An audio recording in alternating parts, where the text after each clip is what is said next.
Welcome to Many Things. Today, we're learning projectile motion a bit differently than you would from a textbook.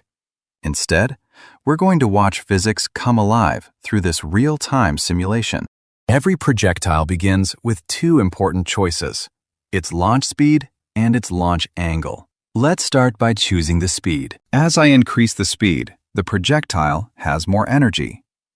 That means it can travel farther and reach greater heights. Now let's choose the launch angle.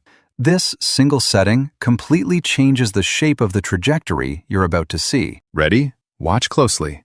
And there it goes. Notice how the horizontal distance and the vertical height are continuously measured. The green projection lines show the exact coordinates of the projectile at every instant. The dotted curve represents the complete path of the projectile. Now, keep your eyes on the digital timer. We're approaching the highest point of the flight. Notice how the projectile continues moving forward while its upward motion gradually slows down. Let's freeze the motion right here. Isn't that amazing? Every value is frozen at this exact instant, allowing us to examine the motion in detail. The horizontal distance, the vertical height, and the elapsed projectile time all correspond to this precise position in space. Let's continue. Gravity now pulls the projectile downward, increasing its downward speed while its horizontal motion remains uniform.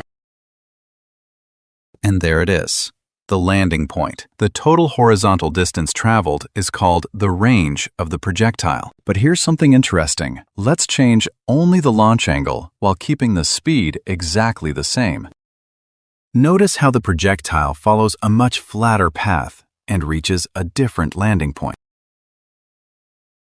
Now let's try a steeper angle. Notice how the projectile climbs much higher. Whether it also travels farther depends on the launch angle. Up to 45 degrees, the range increases, but beyond 45 degrees, it begins to decrease.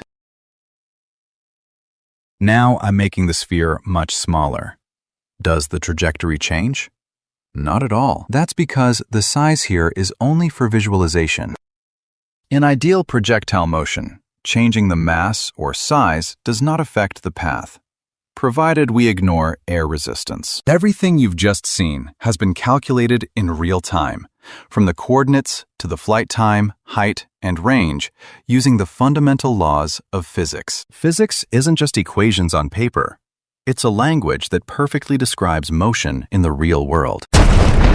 Subscribe to Many Things for more interactive science.